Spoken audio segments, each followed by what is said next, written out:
What's up? I'm B, and whether you're watching this on YouTube or you're listening to the podcast, I hope you are having an amazing day. I am so excited to be here. I am so excited that you are here, and I am thrilled to be recording another video. I'm in a bit of a different location. I checked the dates, and the last video I posted was like April 12th, so it's been a while. Today's May 25th, so been over a month since I last posted, but that's okay. We're gonna get into it. I've got some updates, some housekeeping, if you will, to get into. And so if this is your first time seeing me and you are strictly interested, or if you regularly watch my channel and you are strictly interested in the reaction, feel free to skip ahead a few minutes. But I just want to kind of like catch up a little bit because a lot has happened. First and foremost, we moved little Mr. Hurricane, my 7-month-old baby, into his own room finally. We did that a couple of weeks ago, and it's just been amazing. He's done so well with the transition. We're kind of holding off because my husband and I both work from home. And so we didn't want to combine our offices, but it just got to a point where I was like, I think we're waking this kid up. I think that he is not sleeping well, and it's our fault. So we finally decided to put the nursery together and get him moved over there, and knock on wood, he is doing amazing. So that's one thing that's happened. I'm in a new location. Longtime viewers might find it interesting to know that when we were doing kinship foster care, there was a point of time where I had my desk up against this very same wall. I had different lights and I had a different desk at that time, but very same wall right here. So yeah, it's kind of like, oh, we're back here again. How interesting. Second thing that I want to talk about is, I don't even know where to start. If you follow me on TikTok or Instagram, you know this already. My life has been a little bit chaotic, and I have not shared a certain part of my life up until this point because the intricate details of it are not mine to share. They involve me as the wife, as the spouse of the person that is going through this thing that I'm about to talk about. But like I said, a lot of the processing and working through it and leading up to it was best done offline. But now I have been given the all clear to go ahead and share it, and so I will. My husband, 10 days ago, had a below the knee leg amputation.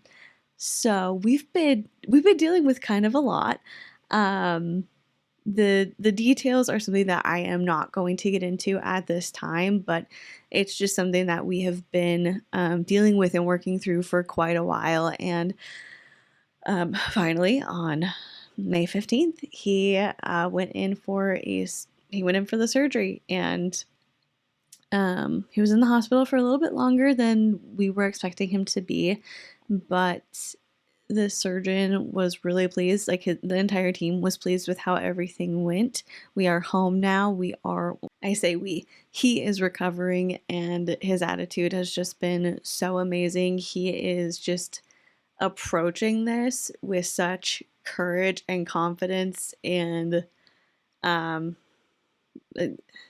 just literally the best attitude. That's something that we got so many comments on in the hospital, was just the attitude and his willingness to just like keep moving forward and the positivity that he had. So it was a rough week of him being in the hospital, but the surgery went well, and things are looking as his team hoped they would. They are like, everything is looking as expected, and so I'm super relieved. Like I said, it's been a long time leading up to it, and it's just been this entire journey has been really chaotic, and it's been really difficult to keep that part of my life offline, like, and continue to make content. It's just interesting to be posting about daily life and be like, here's what's going on, except for this one really big thing. But of course, I'm going to respect my husband's privacy and what he's comfortable sharing above anything else, which I know that everybody understands, but it is just nice to finally be able to be like, here's this huge thing. Here is this huge, massive thing that is happening. And that brings me to point 3 that I want to discuss. I work full time. My husband has a full-time job, and that comes with short-term disability insurance. But we got some medical debt. So, if you want to follow me on like TikTok or Instagram, that would be amazing. If you're watching this and you're not subscribed, I would love it so much if you would subscribe to my YouTube channel, if you would subscribe to the podcast. On TikTok, I am definitely going to be posting more like shoppable links and commissionable videos just to see what can come from that. I've posted a couple in the past, but I haven't like generated any revenue from that, but it's also something that I was doing kind of casually. And so that's how I've always been in terms of like affiliate links and stuff like that. It's like, oh, I'll just put it out here, and if anybody wants to use it, go for it. I'm going to be a lot more intentional about posting those affiliate links and like commissionable videos. And I don't want that to come off as a surprise to anybody or for anybody to be like, oh, this is weird. Any extra income that we can get will go to good use. And so I plan on being more intentional about that. And I just want to put it out there. I know that it can come across as like icky or weird sometimes to see so many people or people who like post a lot of like shoppable links or affiliate codes or whatever. Sometimes it can feel salesy and it feels inauthentic, but I'm only going to post stuff that like I actually believe in and like and own. And I hope that it doesn't come off in a way that's off-putting. I don't know if the baby's up. Okay, I might have to be quieter. We'll see how baby does, but because it's 10 o'clock at night, he's sleeping. Fingers crossed that he stays down. But anyway, I will be posting shoppable videos on TikTok, and I'm definitely going to be posting about the Little Milk Bar, which is a brand that I really, really like. In my last video, I was wearing their Milk Maker hoodie. It was like that cotton candy colored one. It's super cute, super comfy. I have bought from their company multiple times before, and like whenever I wear their stuff, I tag them on Instagram. And they approached me about being an affiliate. So I was like, yeah, of course. Like, I already love your products and I get a discount code. So if you want to check out their website and see if there's anything you like, or you want to get something for a breastfeeding mom in your life, feel free. And I will post the link in my description box. And if you use the code INSIDETHEHONEYCOMB, all one word, at checkout, you get 10% off. So I'm definitely going to be posting more about them as well. And no pressure to like shop anything or use any of those links or anything like that. Like I said, this is just like posting shoppable links and shoppable videos has been something that I've done very casually in the past. And now it's going to be more intentional, and I don't want it to come out of the blue. So that is it as far as like catching up goes. Thanks so much for sitting through that if you did. Let's go ahead and do win for the week, and let's get into today's video because it's time. Like, we got to get moving. If you are new around here, win for the week is where you share something positive that happened to you over the past week that you would consider a win, big or small, whatever it may be. If it made you laugh, if it made you feel grateful, if it brought you joy, if you consider it a win, I want to hear about it and celebrate with you. If you're watching this on YouTube, you can leave it in the comment section down below. And if you are listening to the podcast on Spotify, you can leave it in the comment section for this particular episode. My win for the week is that we are finally home from the hospital and getting settled in.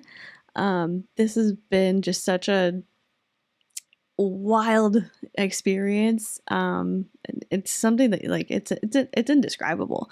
First of all, having your spouse in the hospital when you have a 7-month-old baby and are like breastfeeding and pumping and just being there for your spouse while also managing the home and like taking care of your kid is It's a lot. My brain is very tired, but I'm so glad that we are all home. I could not have survived any of this without my parents because they've always been there for us. Like they're the best, but this past week they've just been above and beyond, and I'm very, very grateful. I'm not gonna cry. But yeah, to have such a strong support in person, and also to get so much positive love and feedback online when I did post about this on Instagram and TikTok is just amazing. Life's hard and you go through hard stuff, and it's kind of inevitable. Like if you're living on this earth, you're gonna go through some tough stuff, and you can do everything you can to like be prepared for it and make sure that you're where you need to be and doing what you need to do. But to see who shows up for you in those times and to see how they show up for you and to feel that support is just something that I hope everybody who has the displeasure of going through tough times experiences. I hope that for everybody, anyone going through a tough time would have the support that we have had, especially over the past couple of weeks. So, yeah, not gonna get mushy about it, but that is my win for the week. I cannot wait to hear yours and celebrate with you. Speaking of that, I'm not usually a White Claw Surge drinker, but actually I've never had them until like 2 days ago. But some of my husband's coworkers sent a fries delivery to our home, and they included some White Claw Surges. My husband told them, well, okay, so I was texting one of them, and she was like, "What kind of stuff does Rick like? Like, what would he want to have included in there?" And so, I was like telling them like, "Oh, he might like this. Like, this would be fun for him to have." And then I guess she also texted him and asked what I like to drink, and so he said White Claws, which is true. And they sent these over, which they're intense. They're 8%. These are a lot, but I figure I'm recording a video, I'm hanging out, I'm doing something I love. Baby is, knock on wood, asleep. And let's just hang out, have a bevy. If you don't drink, totally amazing too. Get yourself a snack, get yourself a cup of coffee, a tea, whatever it is that you might like to have. And let's get into today's reaction of the Holy and Honey podcast, hosted by Fair and Right and Kelly Lease. Let's talk about it. Okay, so when I was thinking about the next video that I wanted to film, I figured we would do a reaction to Paul and Morgan's follow-up vlog to the I Need to Repent vlog, just because I had such a strong reaction to that and I wanted to see like what their follow-up was. So I had it downloaded, and I've had it downloaded for like a couple of weeks now. But now's the first time that I've actually been able to sit down and record, and it just so happens that Morgan is experiencing some pretty scary health stuff, and so I just don't feel like it's the right time to do a reaction.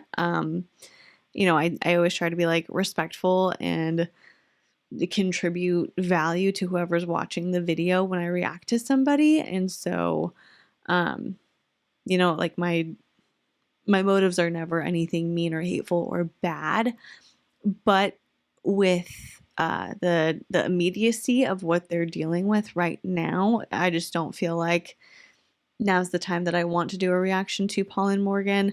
I know firsthand how scary health stuff can be and how rattling and all-consuming it can be, and so I am just wishing the best for Morgan. She's going through a lot, and of course so is her family and her kids, and so I am wishing the best for them. I hope they get some answers regarding what's going on with her, and I hope that she gets on a path to recovery and just takes care of herself. So wishing her and her family all the best. And instead, today we're going to react to some of Brittany Dawn's besties. we know who Farron and Kelly are. They've been on Brittany's podcasts before, and so I've reacted to episodes that they have been included on. But if you need a refresher, or if you've not watched or listened to those episodes, let me go ahead and give you a quick introduction. We've got Kelly. Her last name is spelled Leis, so I think it's Lice or like Lee. I'm not sure. I'm very sorry for saying it wrong because I've said it a couple of ways and I know at least one of them is wrong, but I hope at least one of them is right. Anyway, Kelly has 12,000 followers on Instagram, and her description about me section says ER nurse and virtual coach, Christ follower, affordable fashion, singleness, host Holy and Honey podcast. And I took the screenshot earlier. I did not notice that she put singleness on here. That is kind of, I mean, it makes sense because when you see a lot of the things that Kelly posts, it's like she is perpetually the single friend. She is always looking for like a godly man to come alongside her and scoop her up, but she is perpetually single. So, I mean, I guess that fits. And then we've got Farron. I have a little bit of a soft spot for Farron, and I think that might be controversial. But I just do. I think it stems from the incident where her quote unquote best friends outed her for having done meth. And she sounded so incredibly shocked that they would bring that up on a recorded podcast. And she had to respond and talk about it in that moment. And I think that was really shady. And I think it was really crappy of them to do. And so ever since that moment, I've had it in my heart for Farron of like my heart goes out to you a little bit.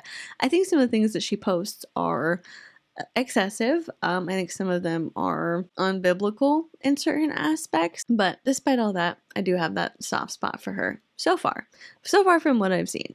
And anyway, her Instagram, it says Farron Wright, keynote speaker and media host. She has 102,000 followers, and her About Me section has a cross at the top, and it says helping women destroy fear, walk in authority, find purpose, and do the impossible. And it says what to wear with a sparkle emoji. She tags the Holy and Honey podcast, and she's got her link tree right there.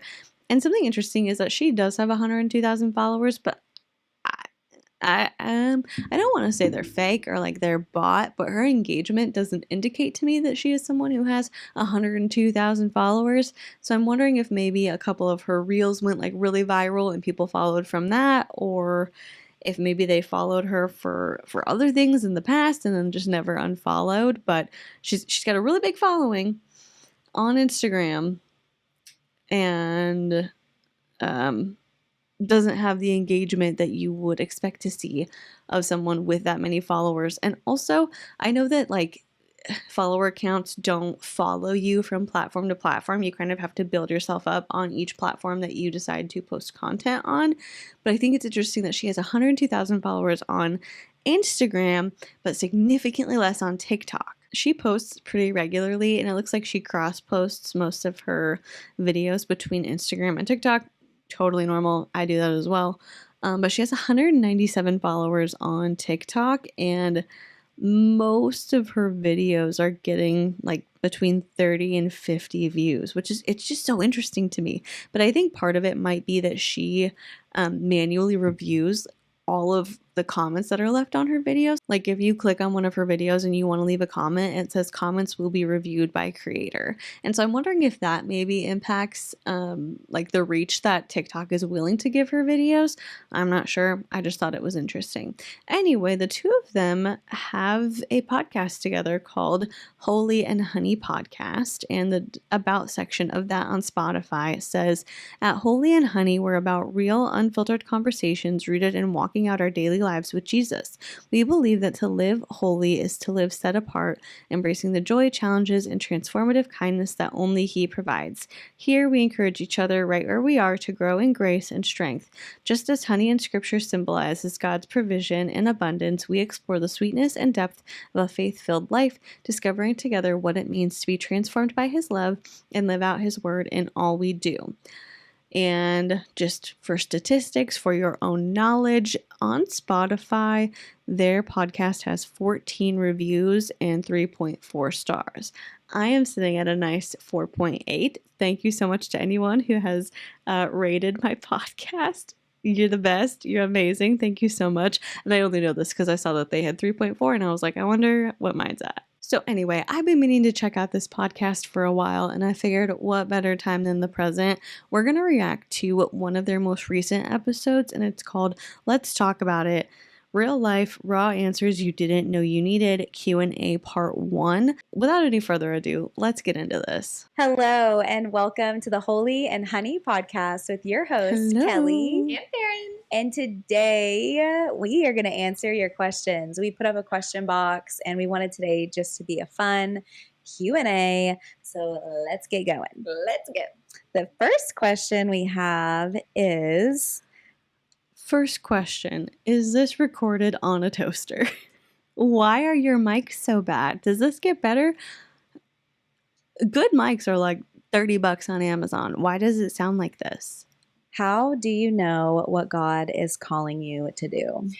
Oh my goodness. Okay, so I love that it says, how do you know what God is calling you to do? Because I feel like I finally found like my purpose and my calling when I listened to his voice and when I asked him about me. We shared this on another podcast, I think on my testimony, but I had no idea. I thought it was just random. The things that I liked, the things that I thought were cool, but it was like actually the Lord putting those in me to be in those spaces. And then we even just talked about it. It's like, where does it mean that you're called to? And I think it's so much more than that. And it's could be an and both thing. Yeah. So like we both love certain things, but it actually falls under the umbrella of media. And that makes sense. Like, oh my gosh, I'm called to be a light in darkness in media. Yeah. And I would have never known that's the way that it would have looked like. So I think getting alone with Jesus and just saying, why did you make me the way that you made me? What do I like about myself? What do I think is fun and exciting and my passions and so random? I used to think it was so random that I loved makeup and beauty and like fashion, all the things. I thought it was random. And God's like, no, I put that in you. Yeah. So you could be in these spaces and be a light. Yeah. Okay. Amen. Well, this is something that I feel like I'm still figuring out of what God is calling me to do, because I think you have to know your times and seasons and what season is he asking you to do what with. So for me, I became a nurse just because, I don't know, I had the desire when I was a little girl, and I either wanted to be a nurse or I wanted to be a teacher. I just knew that I wanted to help people. Yeah. And so I picked nurse because a nurse made more money. And so since going... Respect. Fair enough.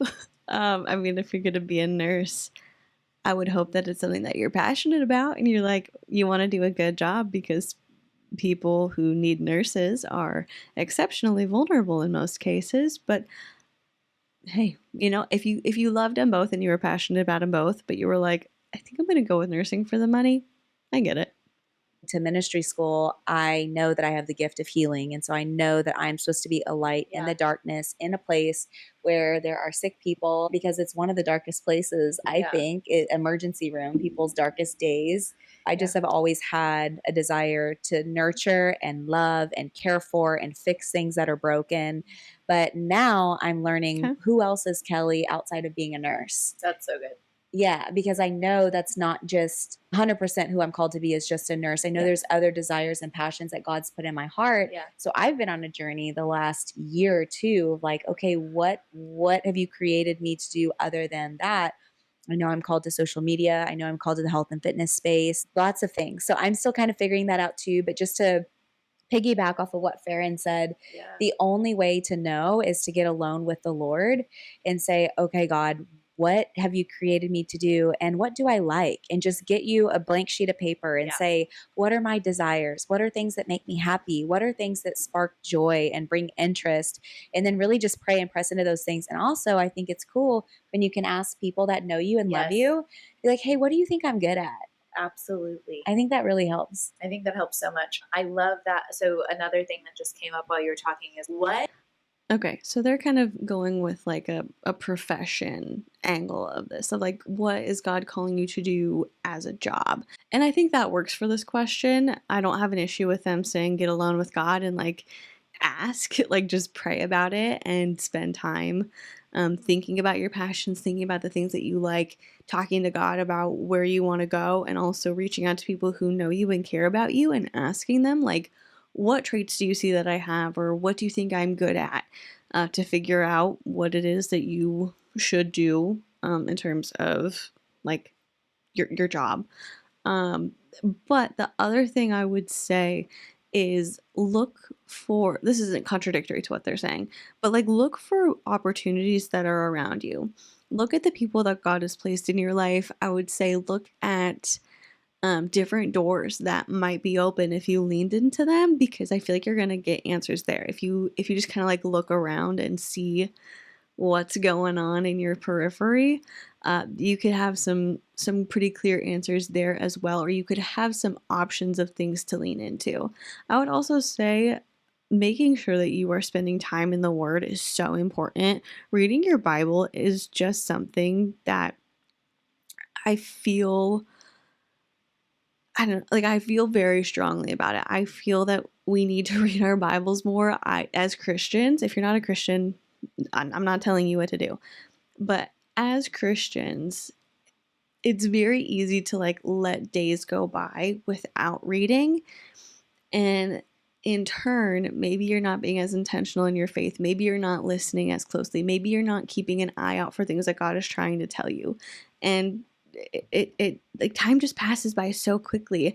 And so if you're not intentional with it, you lose a lot of it. You know, you have to choose what you're going to spend your time on. And if you spend time intentionally reading the Bible, even if it's just like a chapter a day or a verse a day, like you can start very slow, but it just puts you in a space of intentionality and like spiritual awareness of what's going on around me. Is God trying to tell me something? Is he trying to show me something? What's going on here?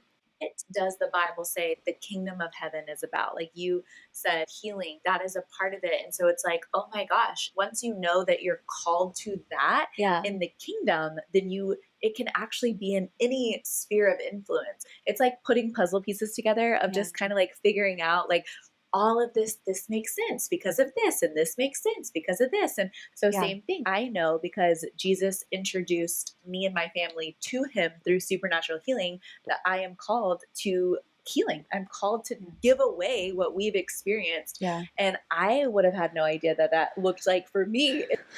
That's part of the spot where I'm like, Farron, what are we doing here? Because she did put out a video saying that you could rebuke sickness.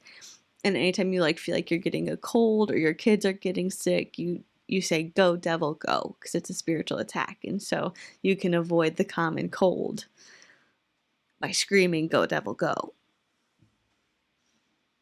I think the body is an amazing thing, and it is quite susceptible to your own beliefs. And we can have an influence on things like that.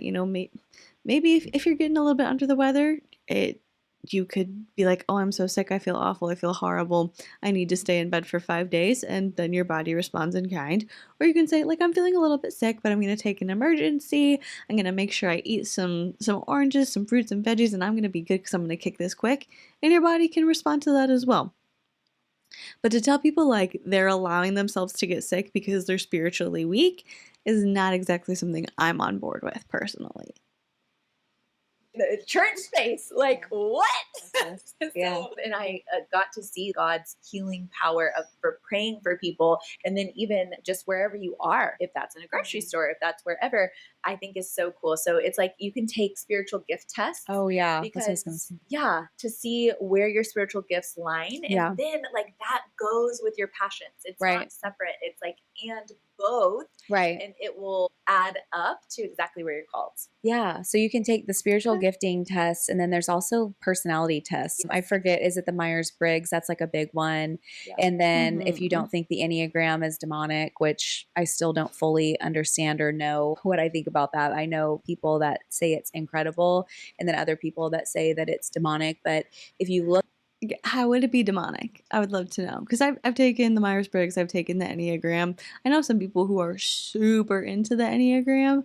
I haven't quite found myself like that into it. I think it's interesting, and I think that the results I got were pretty accurate as far as like something cool about it is it tells you, like, if you are in a mentally and emotionally healthy state, here are some things that, like, might be your strengths, or here's certain ways you might respond to things. And if you're in an emotionally unhealthy state, here's how you might respond differently.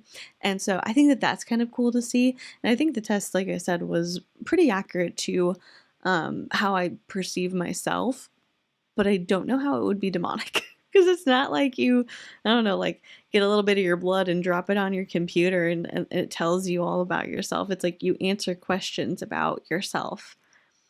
And then it compiles those and says, like, oh, based on your input that you just gave us, here's your Enneagram type.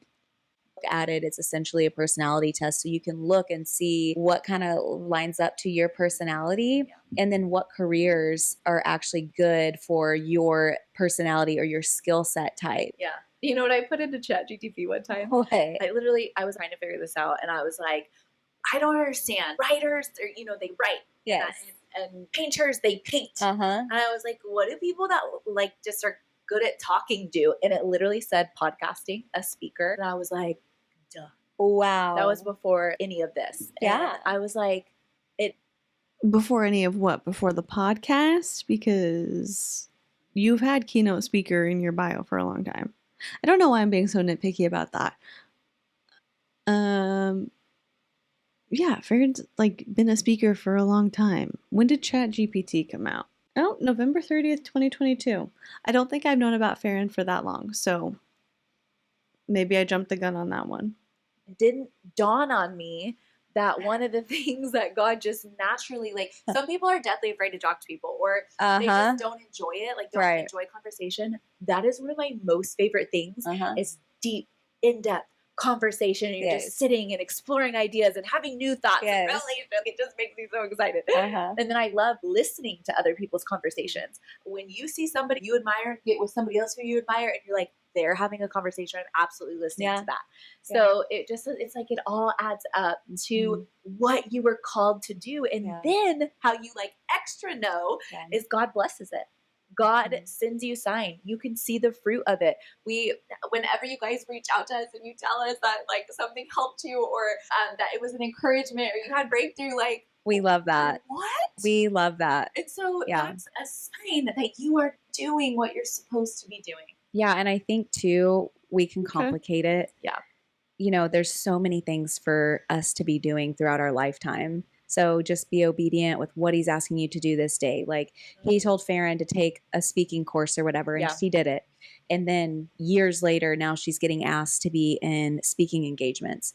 He's told me to pursue health and fitness, and now I'm getting clients. And so if you don't prepare before, then you're not ready. So you have to do preparation before. So whatever he's asking you to do, just do it. And then it'll eventually unfold.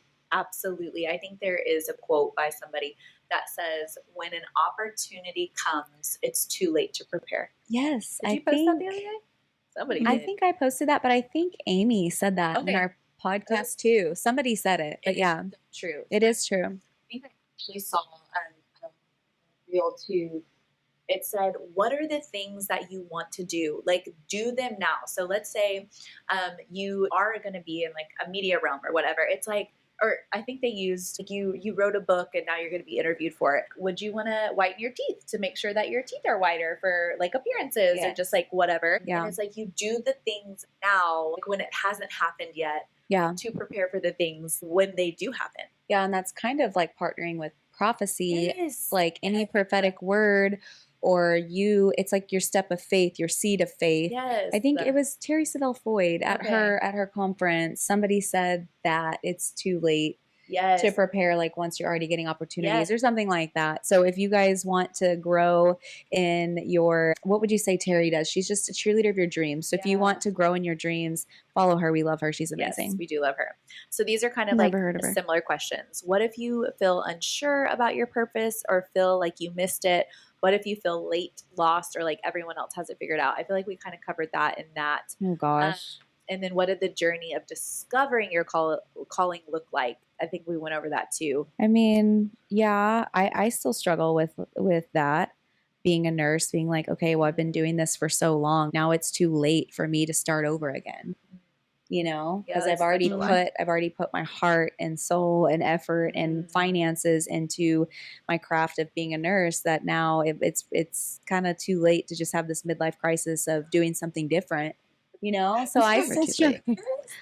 I don't think it's ever too late to make a change. Like, you get one life, you get 100 years if you're lucky on this earth, and life's too short to spend time doing something that, well, let me backtrack, because I was going to say life's too short to spend time doing something that you don't want to do.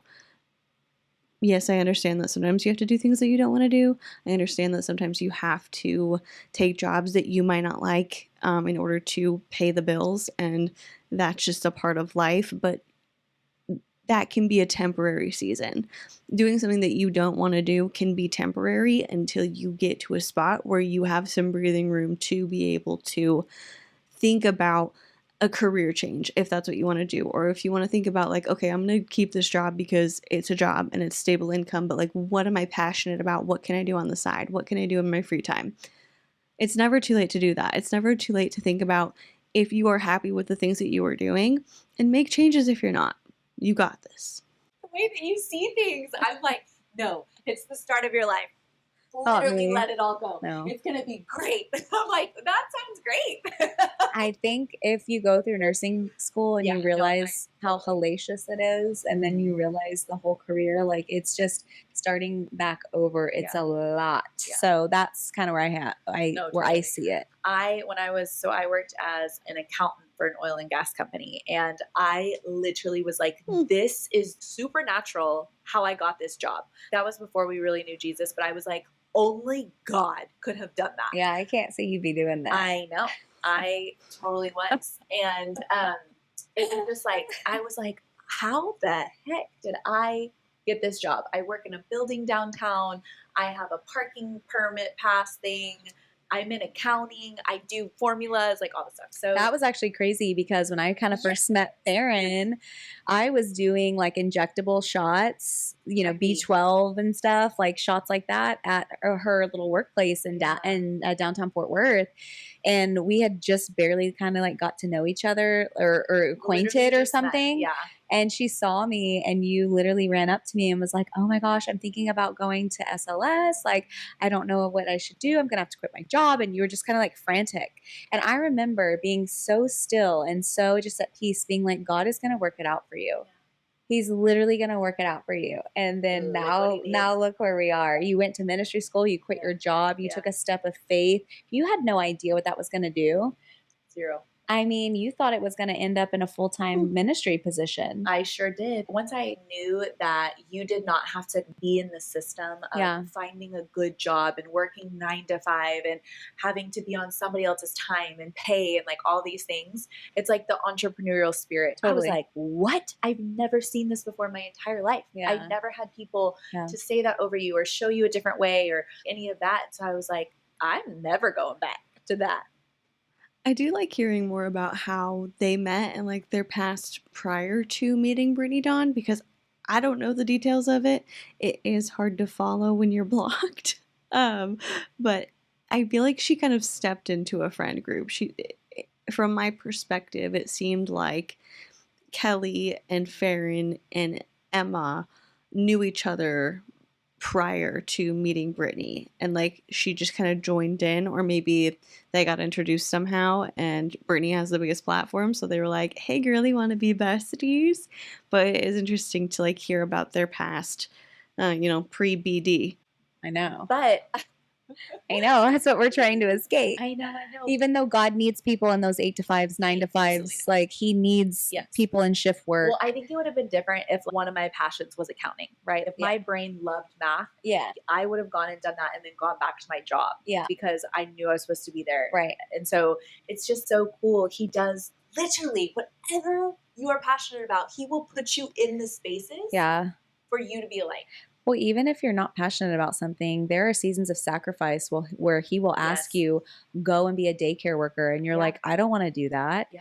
And it's just like whatever he's asking you to do, because we have no idea what it's going to lead unto. We don't know if it's going to be a connection, or we don't know if he's preparing you to be a mother or preparing you to to whatever build so much character or Yes. pray for somebody. So sometimes it's not even about like, what do we want to do? Yeah. Because sometimes I don't want to do my job, but I know the Lord is like, you are going in there today to be a light. So it's kind of both. Totally. I mean, I tell you all the time. I know you don't see it as that, but there's a gift for the experiences that you are literally in Yeah. all the time. Yeah. Like when she tells us stories about like what happened at her job, I can't even believe them. Yeah. Let alone that it happens frequently. But Yeah. that Every was one day. of the things, like I would not experience that out in my daily life. Like I wouldn't experience people like that. I wouldn't experience even sometimes miracles like that Sure. because Mhm. you amongst the hard there is the good. And so one time she told me that you can volunteer at the heart. Okay, it's interesting because so far everything they're saying, I'm like, yeah, makes sense. Like, I'm totally on board for sure. And then I remember that Kelly's an anti-vaxxer. Like, part of me is like, yeah, I'm with you girls. Yeah, yeah, totally reasonable. Oh, this is like the calm before the storm. And I do think that if you are religious or, I mean, just in general, that's something to be aware of when, like, choosing to listen to new podcasts or new YouTubers or whoever. Somebody can be very likable and come across as very reasonable in certain things or like for a certain amount of time. But the more you get to know them, the more you might be like, oh, I really disagree with this take of yours. Or like, oh, we have a fundamental moral difference here that I'm not okay with. And I was thinking about this with Girls Gone Bible because I've been looking into them.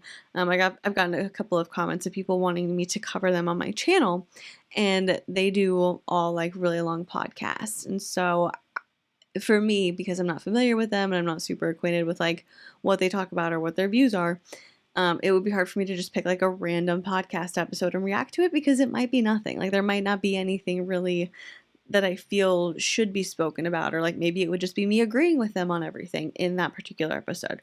So I've been looking into them a little bit. I've been listening to some of their podcasts. And from what I have heard, I've listened to like 2 episodes so far, okay? So don't hold me to this. Um, I've listened to 2 episodes, and both of those episodes were pretty bland. Like nothing really out of left field, nothing that made me be like, holy crap, like stop the presses. We need to talk about this right now. Most of it was innocuous. Most of it was positive that I didn't think anything in either of those podcasts could cause harm to somebody. I was just like, yeah, like these seem like reasonable things. However, to me, my opinion, the persona that both of the hosts portray seems a little fake. To me, it seems like a facade. Like the way that they present themselves feels like it is very intentional and it's part of the show. It's a character like that they're playing. This isn't necessarily who they are or how they act off camera. And then I found an article, I'll link it below in case you're interested, but it talked about some of the controversies or criticisms that they have faced in the past, and I was like, yeah, this tracks. Like them not living up to the personas that they've put forward on their podcast totally tracks with me. And that's where I have, like, first of all, don't be disingenuous. Like just be who you are, be an authentic person. It's not that hard. But the reason that that's so sinister is because they could be putting out like totally normal ideas. Again, not sure if they are, not sure if they are putting out harmful rhetoric or if they are putting out like loving, accepting, I don't think they are, but like totally loving and accepting ideas and making it feel like a safe space for people. But if they are putting out content that is mostly like the content I've consumed of theirs so far, I think that those types of videos and podcasts could lead people to Jesus. Where my concern lies, though, is what happens when somebody comes to Jesus through you and then you turn out not to be the person that you were pretending to be online. What does that do for somebody's salvation? Like, how is somebody supposed to process that of, oh, I came to God based on, you know, who I thought these women were, and now they're completely opposite. So what should that tell me about God? What can I learn about God from this? And that's where I feel like I have an issue.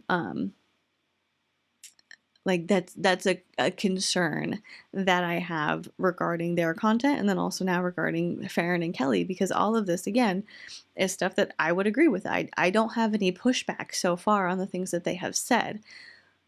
But when you go deeper into their beliefs, you find some kind of troubling stuff. So, Oh my Lord. that's right now.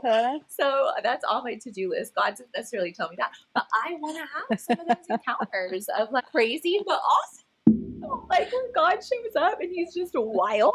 Yeah, it's pretty crazy. That is making so many deposits in you. Yes. And so it's going to add up. And even if you can't see it yet, right, it is literally making deposits for like what is in the future that you can't see yet. 100%. Yeah. So what you're called to do might not be what you want to do during certain seasons and times of your life, but the biggest thing is listening to the Lord and where he's leading, even if it makes zero sense. Yeah. One of the things in our notes is how we need to be so mindful about comparison, fear, or people pleasing, and how that can actually deter purpose, because if you see somebody that you want their life, or you're comparing, or something like that, it's almost like, even sometimes I feel like God will like bless it, but like your purpose and what you were designed for is so unique and so special. And he's a God that is outside of the box. Yeah. Like he's not in a box that has to look the same way somebody else did. And like all of us, we are in media and we all have different stories for how we got there, like how we started, what started happening. Like it's so cool to hear everybody's different story. Yeah. And so to not let like what you see on social media, or not let what you heard in somebody else's life kind of like put you in a box of it has to happen, it has to be this way. Yeah. Because God will make it happen the way that he wants it to happen. And you know, he told me, we were talking about this the other day. He told me the other day, I literally heard his voice, not the, what do they call it? Audible. Not the audible, like where it's like you feel like you would hear something outside, but like in my head, he literally said, I know where to find you. And I was good. Like, well, good, Jesus. He literally does. He knows. The testimonies, those stories of the things that I've been getting to do lately are seriously supernatural, that only God could have orchestrated that. And that's the life that I want to live. And I pray that too for my future husband. I'm like, Lord, I want a marriage that I can say that I had lived. There's that singleness. Really no part of that. It was supernatural the way that you put it together, you know? And so the same way with like our jobs and stuff. I mean, I've been able to get jobs that I'm like, how did I get this job? Like, this is crazy. Or even just like financially, wow. Like I'm really blessed right now with these things, and knowing that that is the Lord, because the Bible says that we will be blessed. We follow the Lord and we live upright, that we will be blessed for that. One of the questions regarding friendship. Where? Genuine question. Where does it say that you will live a good life if you believe in Jesus and live morally? Let's say. She said, you know, you do the right thing, you live right, you'll be blessed. Where does it say that in the Bible? Because like all of the verses that are coming to my mind right now are ones that are like, take heart, life's gonna be tough as a believer, but there's rewards in the afterlife. Okay, James chapter 1 verse 9. Believers in humble circumstances ought to take pride in their high position, but the rich should take pride in their humiliation, since they will pass away like a wildflower. For the sun rises with scorching heat and withers the plant. Its blossom falls and its beauty is destroyed. In the same way, the rich will fade away even when they go about their business. Kelly, will you please cite your source? Thank you. Pruning, and people pleasing. How do you know when God is pruning a friendship?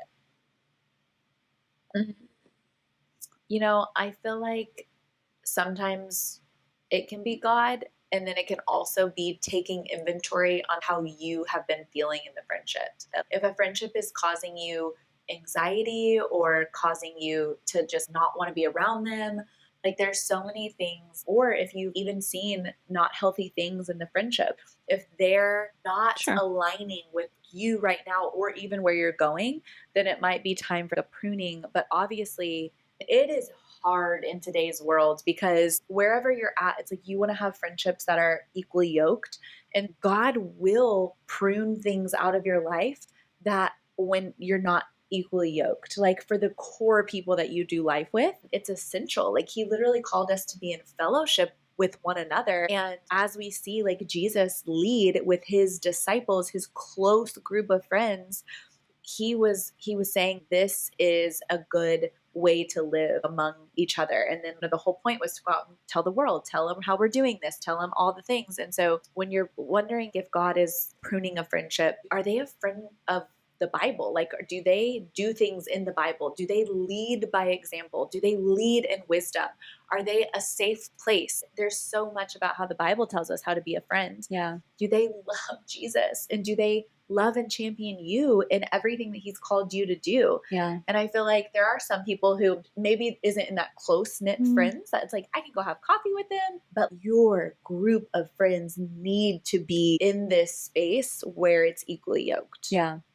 I Okay. guess for me, I would want to know what's Okay, I'm glad she clarified because I was going to say, like, as a Christian, I don't think our goal should only be to have friendships with people who are exactly like us and people who believe the exact same thing as us, because that's very insular. And the whole point of the gospel is that it's the good news. And so, what are you going to be doing sharing the good news with people who already believe it? And that's not to say that you should only be friends with people to evangelize to them, but if you believe that God is the best thing in your life, you should want as many people as possible to know about God.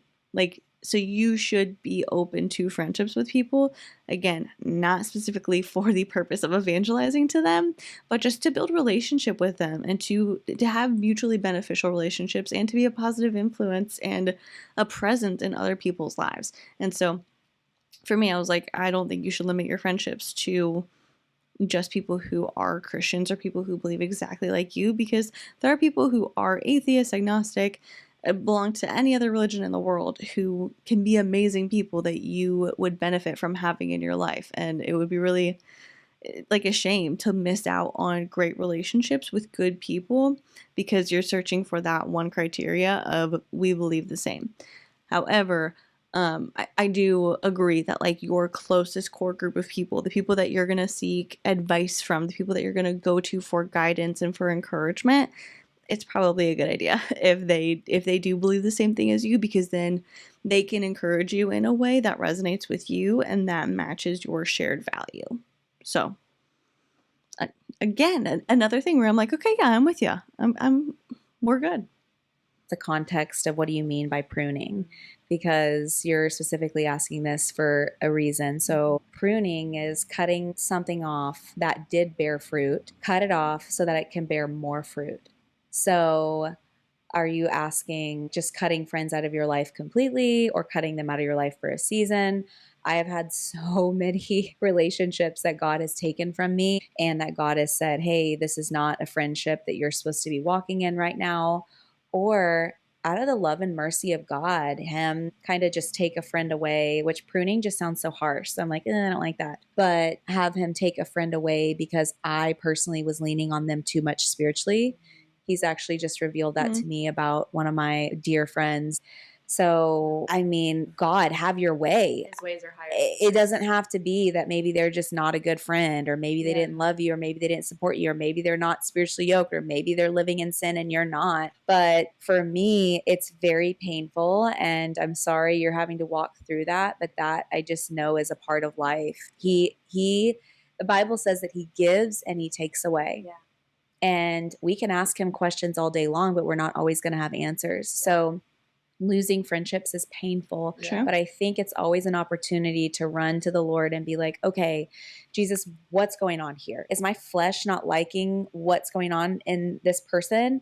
Or do I need to repent? Do I need to bring unity? Because the Bible says that we're supposed to be at unity with all men, you know? So am I supposed to bring unity? Did you try to bring unity and then this person is living in like sin or pride and so you can't? So then you're obviously going to have to walk away because God is evidently removing this person from your life.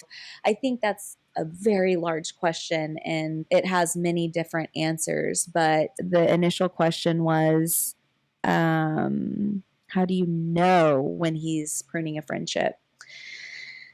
How do we know when he's pruning a friendship? You can feel it. You can feel it. But again, it's so hard because, you know, we've had disagreements and we've had things that we've had to talk through and work through, but it's not like you're cut out of my life. You know what I mean? But he's cut people out of my life and it's like, you can feel it. You can totally feel it. And then, I don't know, I have a knowing and then sometimes he'll speak. I mean, have you had an encounter with knowing Jesus where he's kind of cut people out of your life? I've never had. I'm going to say it. I think if you're asking that question, you already know the answer. Like, a lot of times people know the answer to the question they're asking. They just need somebody else to validate it for them. Oh my gosh, I totally jinxed myself. I'm like, he's doing amazing in his own room. The baby's up. Like, up. It's 12:07. Oh my gosh. Okay. Let's see how much of this we can get through.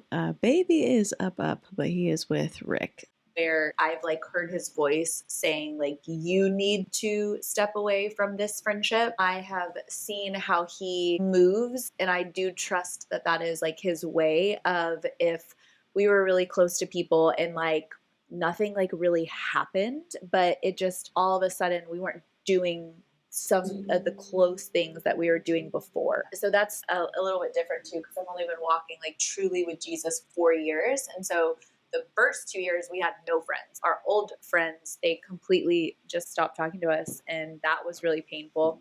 And so I know that that was God removing, like you cannot have growth if there's the same thing holding you back with and just the pain. I had to go through a lot of things and heal through a lot of things in order to have the friendships that I have now. There's so much context in that. So much context in that. Because I've had the Lord tell me, you're not going to walk with this person anymore. But I, out of my immaturity, have not known how to like truly handle it. So I kind of cut them off harshly. But, you know, now I've repented and asked for forgiveness and all the things. But like, I don't know, it's either him speaking or you can just feel it and or a knowing. I think it just depends on how God speaks to you. Yeah, totally. And then another level of that is the maturity and even the honor like of letting somebody know when that happens is so fruitful. Sometimes it's really hard, and I haven't done that with every friendship, but it's really good and healthy to actually be like, you know what, we're just in a different place. And that doesn't mean I don't love you. That doesn't mean I don't want the best for you. That 100%. That I don't care about you. Like those things are all still true. And like our relationship dynamic just shifted. Yeah, and I've had friends that, oh my gosh, they're amazing and incredible, and I still love them so much. But through getting married and having babies and moving to different cities, you know, I've had to have conversations of like, I love you, but we're moving two separate parts away. You know, we're not doing life like we once did. And I'm sorry if that's hurtful, but that's just what I see the Lord doing. And that's been very hard to talk about with people that you love, that they didn't do anything wrong and they're still amazing and incredible, but you can just see, oh, well, God has brought these people in my life that I'm supposed to walk closely with. And we can only walk so close with so many people, you guys. And it's so important. Sure, you can only walk so close with so many people, but I'm wondering if that's like causing a problem where there isn't one. I'm totally up for the communication, and like if you're experiencing an issue or something needs to be addressed, absolutely have the conversation. But if it's just a matter of like being in different places at different times or some distance or life changes or whatever, I don't necessarily know that it needs to be a conversation of like, well, you just got married or you just got a new job, and so we're in different spots right now and we can't be as close as we once were. But I mean, maybe that works for some people. Maybe that's like, obviously it's what they're promoting, so it works for them.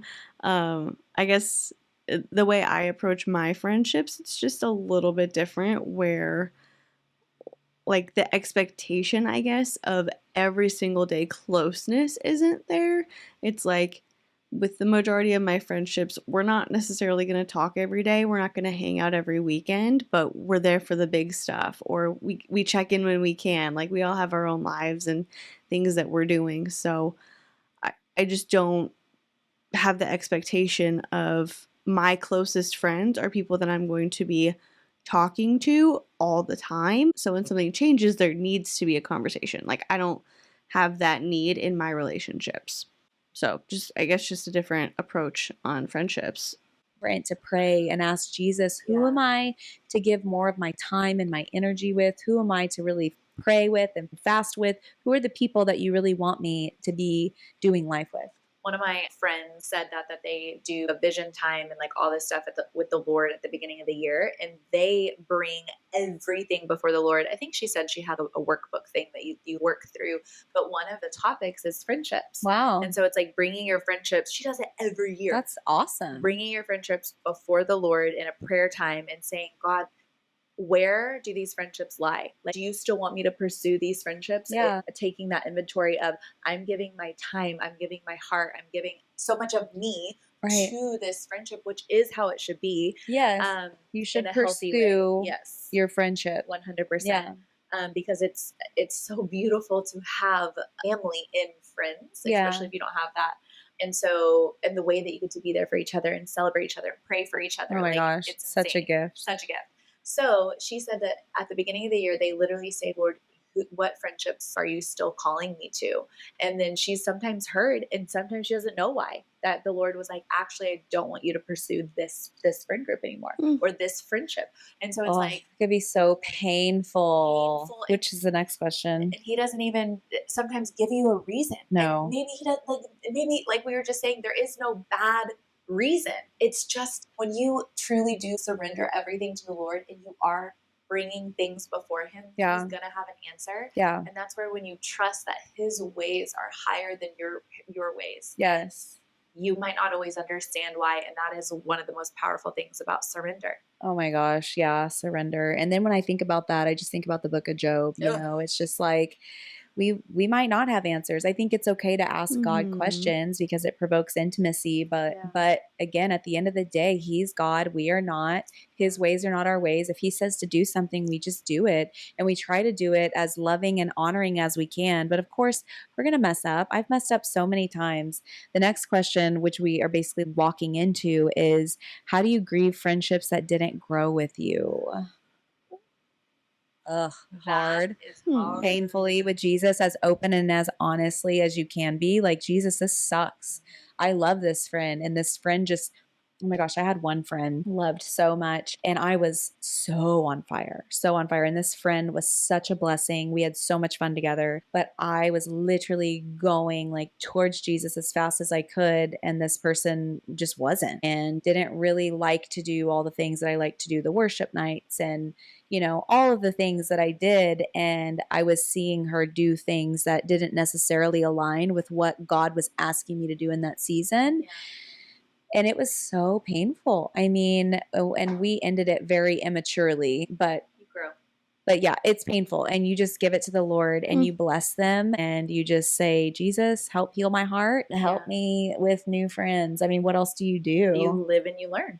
Yeah. You live and you learn. How could I have done that better next time? How could have I communicated? How could I have even, been Christ-like to them in this situation? Yeah. But I do think it's very important. That's why understanding what wisdom is not, I have to be friends with everyone. Yeah. That's not wisdom. That's not what God calls us to do.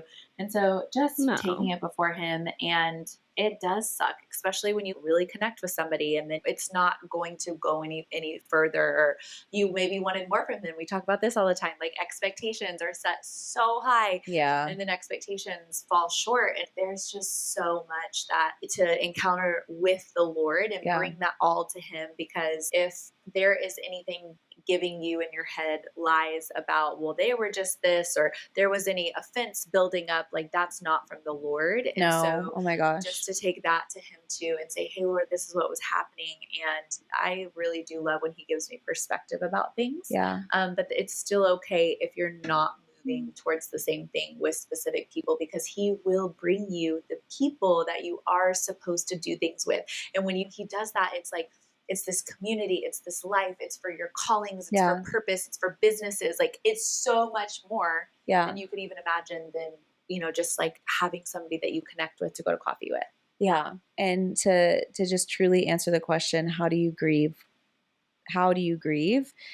Ecclesiastes says that there's a season for everything, right? Yeah. So there's a season to mourn, there's a season to grieve, there's a season to have joy and all of the things.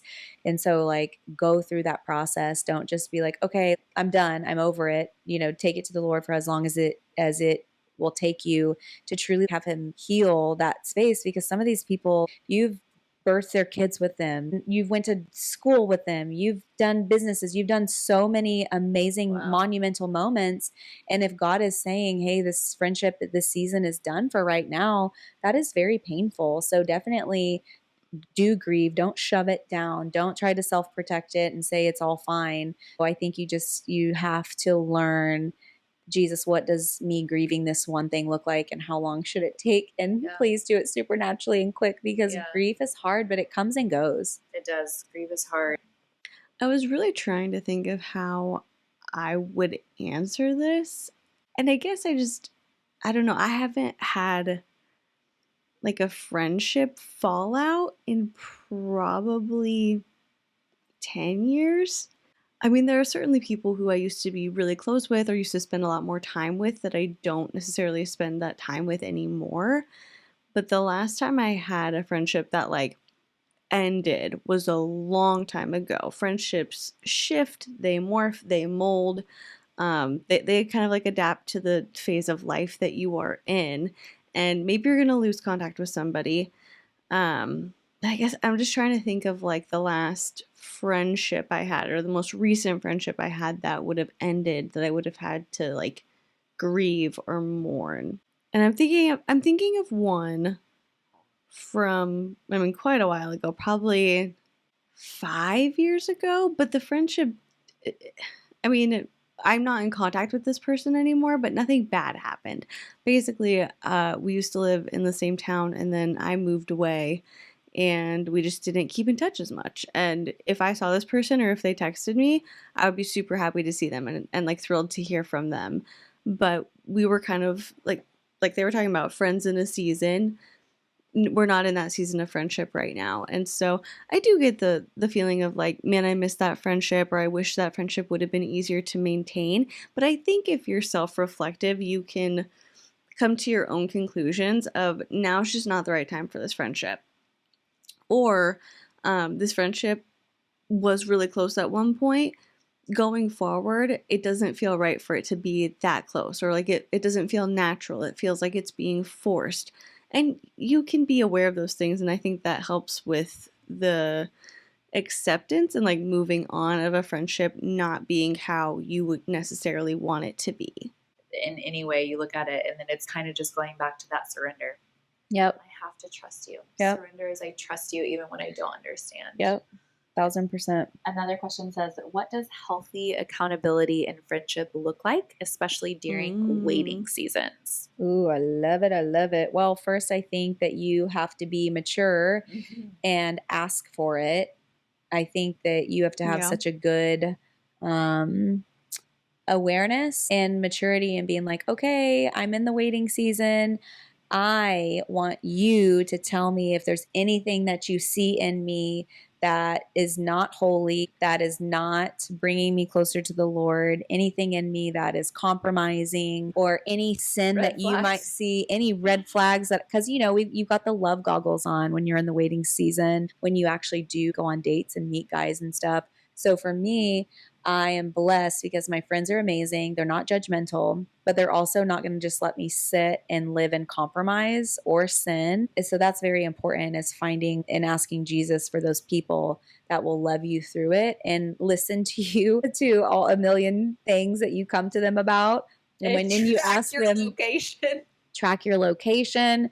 But for me, I always ask them, hey, I'm going on a date, or hey, this is what's going on. Will you help me? Will you pray for me? This is what I did. I need help. Yeah. Okay. So when it says waiting season, Yeah. is that specifically for marriage, or do you? Well, when you say waiting season, I'm assuming my waiting season is to get married. I don't remember who asked that question, if you're single or not, but yeah, what other waiting seasons could it be? Like pregnancy or marriage or that's what I mean, healthy accountability in general is being open and honest with where you are. Yeah.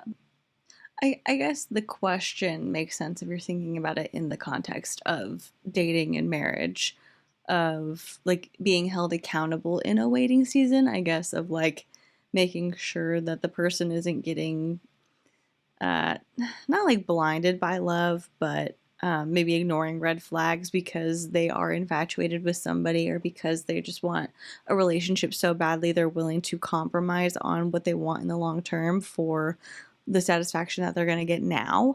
And yeah, I think if you have a friend who you trust and you know who is going to be looking out for your best interest, absolutely talk to them, let them know, like, hey, I know that emotions can kind of get me swept up, and so I want to make sure that I'm doing right by my morals and our shared values. So I'm trusting you and asking that if you see something in me that you're questioning, please come to me and hold me accountable.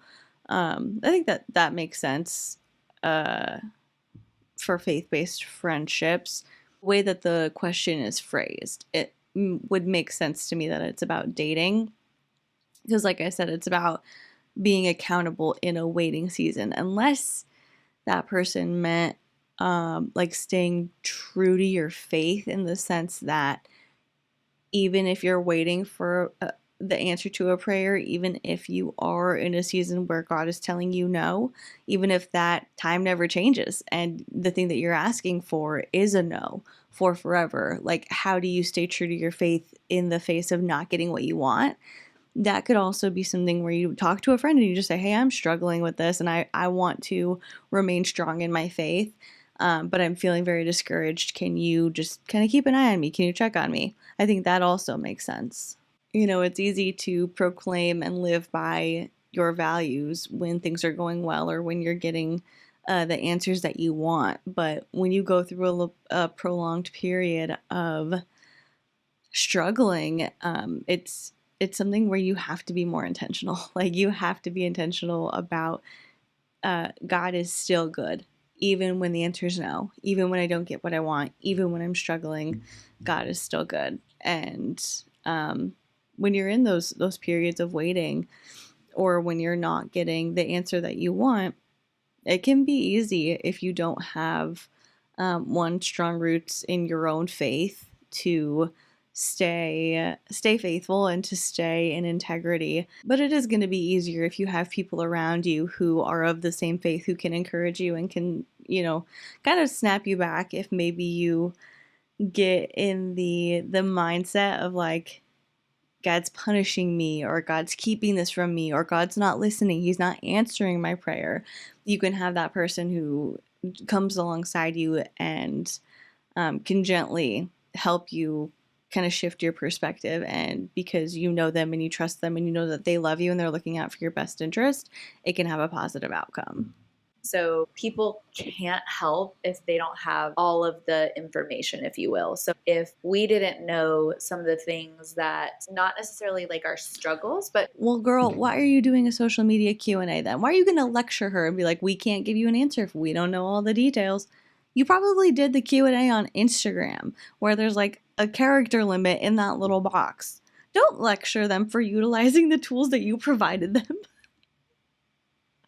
could be like temptations Yeah. about you, we Yeah. wouldn't know how to show up and be there for you. Yeah. Vice versa, not necessarily a waiting season, but something that I struggle with is vulnerability, because that's not natural for me at all. And so you wouldn't know that unless I said, hey, can you help me be more vulnerable? Can you help me see when I'm not, or when I can't open up, or ask me questions, to walk that kind of stuff out with each other? And I think that is healthy because you care so much about.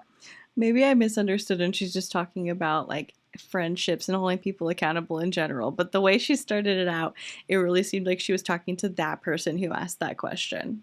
But maybe I spoke too soon. Each other, and you want to see each other grow in every area or be covered in every area, because it looks different for everybody, and everybody is in different seasons. I think maybe for you, for specifically waiting season and marriage, one thing that is really good is that a lot of your close friends are married. And so we get to cover you in a way that maybe if you didn't have any married people in your life, like only single people, it would be a different perspective. So you get to see a lot of a different perspective.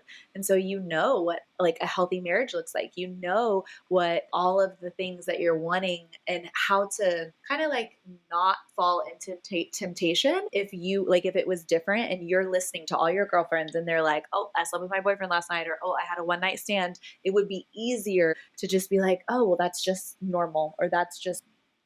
I think Farron is valid in what she's saying here, but it does make me laugh, the concept of like, you single girl, aren't you lucky? All of your best friends are married, and you're the only one who's not. What relationships look like, instead of having healthy people around you to almost be covering for you. Yeah. Yeah. For me, they know my weaknesses. They know my temptations. They know what I like. They know what I don't like. And so if I've ever been in a situation where I'm like, man, you guys, I was so tempted and I almost acted on that, or man, I was tempted and I acted on that, they are so quick to be like, okay, we're going to pray this shame off of you. We're going to pray this off of you. And how can we move forward with boundaries? So it's really good. Either I ask them or they basically tell me, and I never get defensive. I'm just like, okay, I've asked for this and I know God has put them in my life for a reason. Sometimes I'm like, hey, like that tone kind of like wasn't good. You know what I mean? I don't like that tone. Why are you laughing? I've come a long way in my tone. Yeah, she has. I mean, gosh, I do. That's going back to the vulnerability thing. The way that my pattern in my body, my brain, the way that I'm wired works is like, you just find a solution, you move on. Like there's no, like, it doesn't matter what tone it's in, you just do it. And so, which can be very hurtful. Well, and it's like robotic, right? It's just like, it's not humanity, which is what you, like what I have had to do my whole life, is not taken feelings into account, not taken when things are just so painful in like your whole life. And that's just the easy way out, essentially. Yeah. And so to me, I'm like, why are you crying? Like it's get over it. Which is so funny, because then when she's crying, she wants you to be sensitive and listen and validate. But it's hilarious because I'm the same way. I really am a tough love person. I really am black or white, get her done. We're very similar. But as I'm growing and learning through, don't stuff things down. We do need to process these emotions. Emotions are a signal. What is this telling me? You know, emotions aren't bad. No, you just can't be controlled by them. They'll get stuck. In your body. You got to get them on out. Yeah. So we've learned a lot, but that is such a good question. I feel like if you don't have accountability, you're in a dangerous spot, and you need to pray and ask the Lord to give you people that would be healthy accountability, even if it's just one person. Oh my gosh. Yeah. Yeah. You need somebody. You can't do it alone. You will get eaten up. If I did not have these girls, yes, I do believe I'm strong in my faith, and I've lived now, how many years did I say? 12. 9, 10 years without having sex. I thought it was 12. Was it 12 years? What do you mean, how many years did you say? How many years was it? What does that mean, Kelly? How many years did I say it was? Remind me. I don't know. I sent them a picture the other day, and it was like over 10 years, something like that. Anyways, but it is tempting. It is so tempting, and it is hard enough. But if you didn't have anybody to talk to about things, especially in your singleness and sexual temptation specifically, oh my gosh, it's hard. I'm so thankful for them because I know, like, I have people to report to. Obviously, Jesus. I fear God. Yeah. I fear him. I have to report to him. He sees everything and knows everything. But I'm also going to have to report to my friends. Like, hey, this is what happened last night. Like, I don't want to have walk of shames anymore. I'm delivered from those. Yeah. Well, that, and I think it's so cool if you have a moment where everything that you have been being pure in, to have the realization that that could just be gone in a moment for In a nothing. moment. Yeah. Like for nothing. For nothing. Yeah, Like, exactly. it's not worth it. No, it's not. It's not worth the temptation and the flesh pleasure momentarily, Right. for everything that you have like built and just grown with the Lord in. And that's a treasure. Like that nobody just gets that. Yeah. 100%. This is also something that I agree with. This is bizarre, you guys. Yeah, I mean, if you have a moral standard that you want to stick to, absolutely keep in mind it takes a second to make the wrong choice. And it can be tempting, but then if you have a standard that you're holding yourself to, or if you have an idea of something you do or you don't want to do, like, you can lose that so quickly. And so I think it is really important, if you have something that matters a lot to you and maybe you're struggling with it as well, tell your friends, let them know, ask them to check in on you, and good friends will go ahead and do that. I really do resonate with Farron saying, like, in a second, that thing can change or that thing can be gone, especially since having a child. It just makes you realize how quickly things can go wrong, just so quickly like that.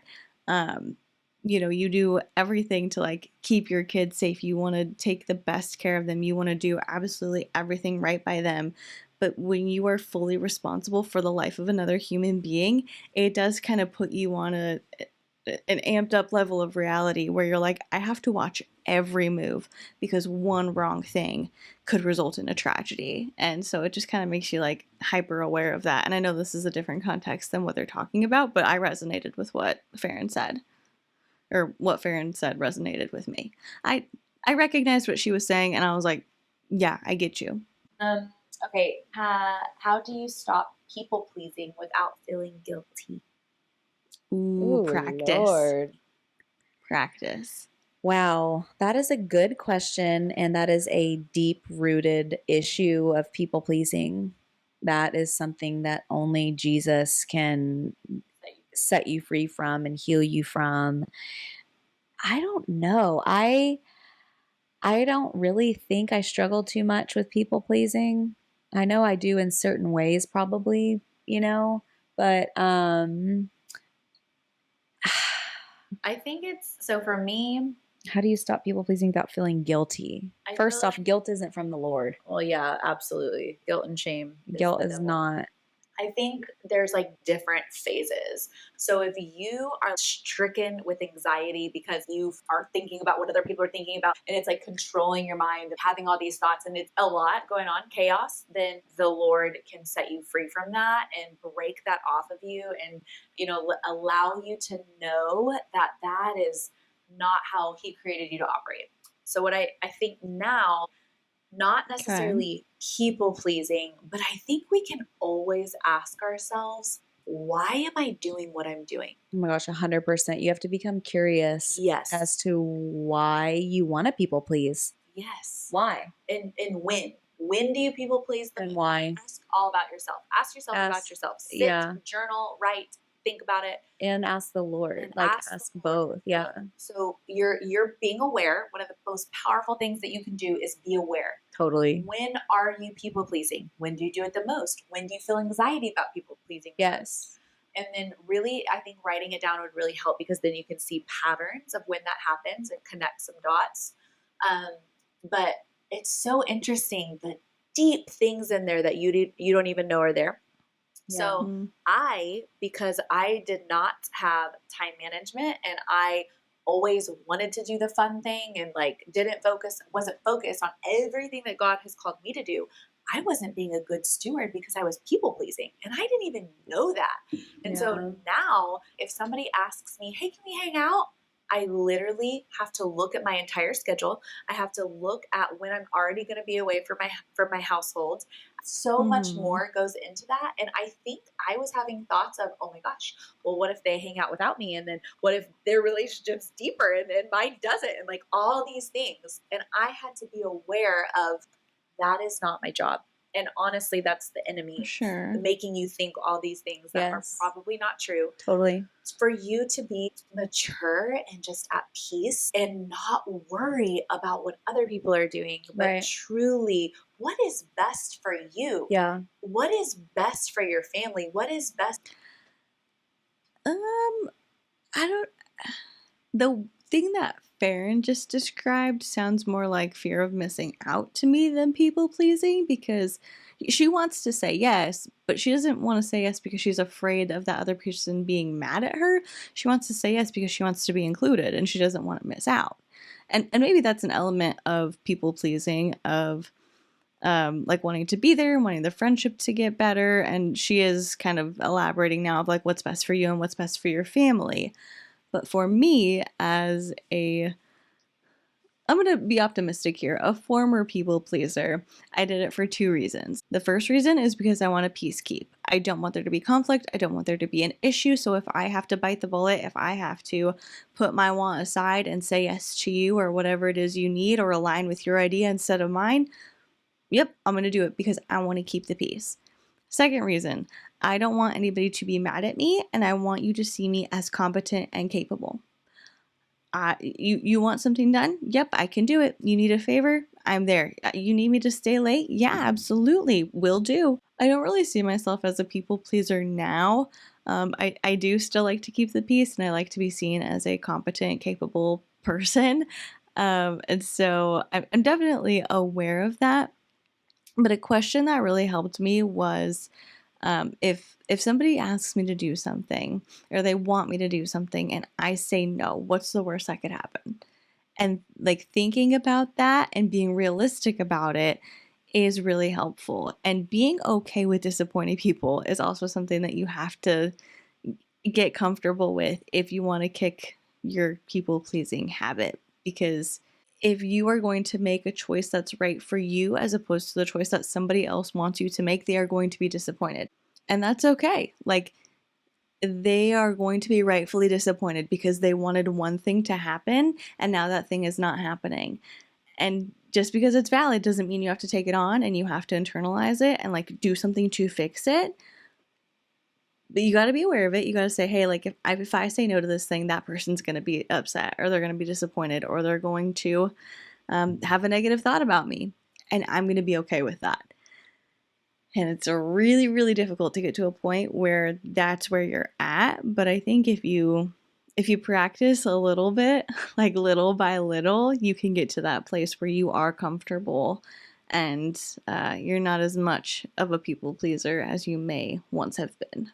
For your health, what is best for your business? Well, yeah, and like, what is the Lord asking you to do? Because this, I also would love context. What do you mean by people pleasing? What does that look like for you? I think you just have to ask the Lord, where are areas that I'm people pleasing and why, like we just said, and then ask Him to come in and heal that actual root, because there's always a root that's just a symptom. People pleasing is a symptom. It's like you feel worthiness or you feel validation or power. The angle that I'm sitting at, you can see when my jaw is clenched. If you're watching this, you can see in my forehead. Relax. I gotta like relax the jaw. But again, okay, so Kelly just confirmed what I thought earlier, where she's like, I want the context for this question. Well, you can't have it. Like, this is the medium you chose for your Q&A.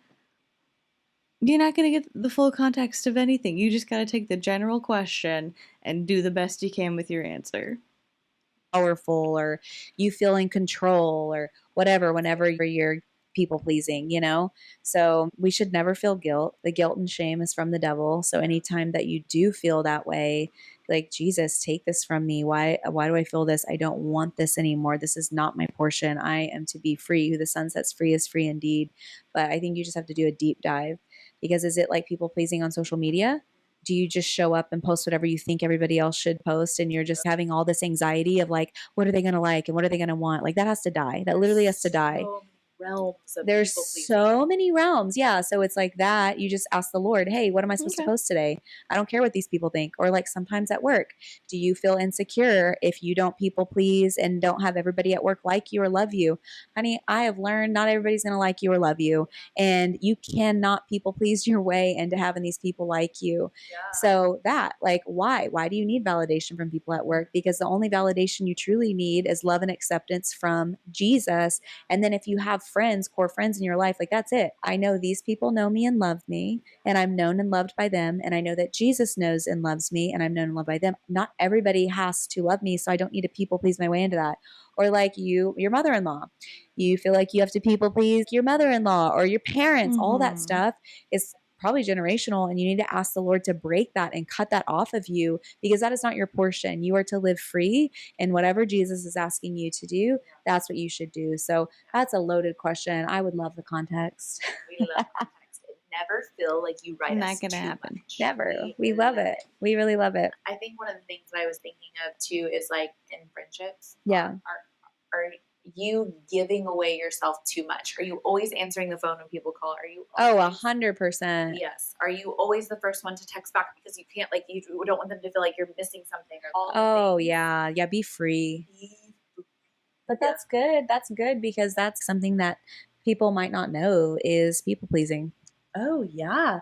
And even if some of the things while we're talking, you're like, oh my gosh, I do that. Oh my gosh, I do that. Oh my gosh, I didn't know that was people pleasing. Yeah. There is actually a lot that people pleasing falls under, or I guess like what falls under people pleasing. Yeah.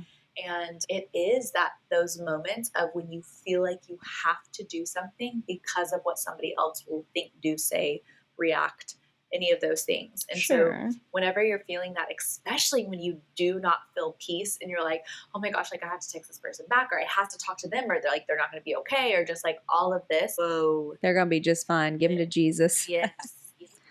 I guess to me that's like a classic example of people pleasing, but I don't know, everybody thinks differently.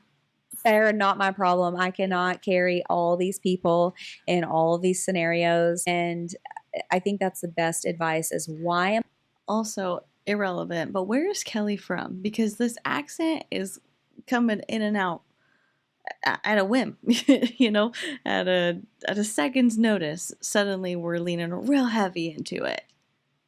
But then in other moments, there's nothing. I doing what I'm doing?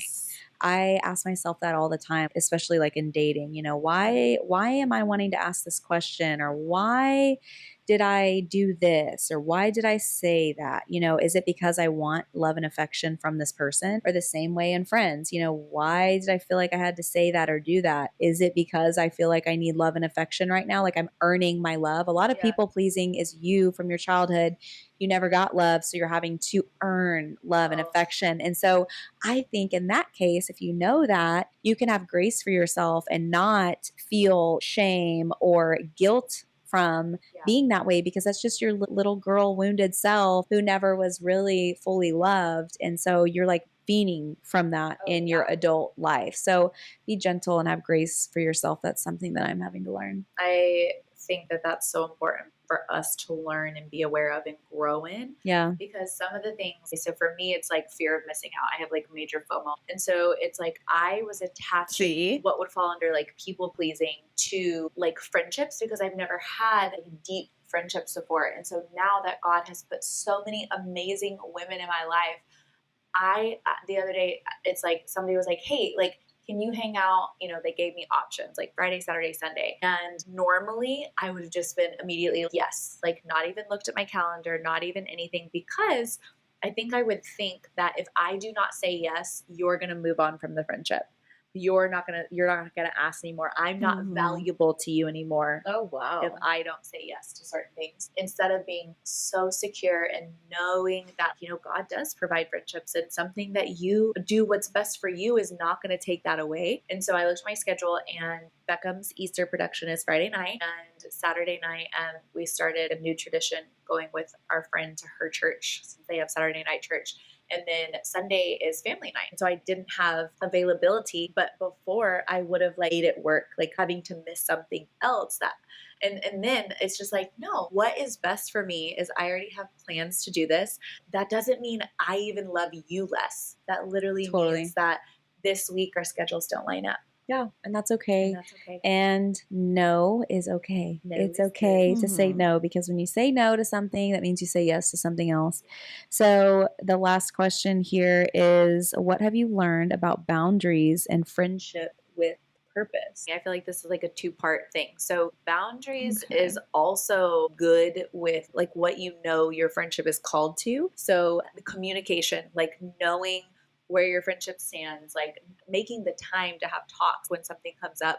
And then also the other part of having boundaries is when you recognize, maybe like you were talking about, if I'm relying solely on you for everything and that's not maybe the most healthy thing, then that's good to bring up and good to talk about, especially when things are really good. So I think especially like we have really similar personalities. I could just literally see if I wasn't married, we would probably spend every second together because we love.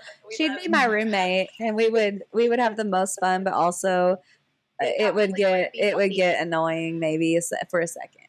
I don't think it would be the most healthy in either one of our lives. The thing is codependency. That's what So codependency is not healthy. Right. And it's okay to be invested in somebody's life, and it's okay to talk every day.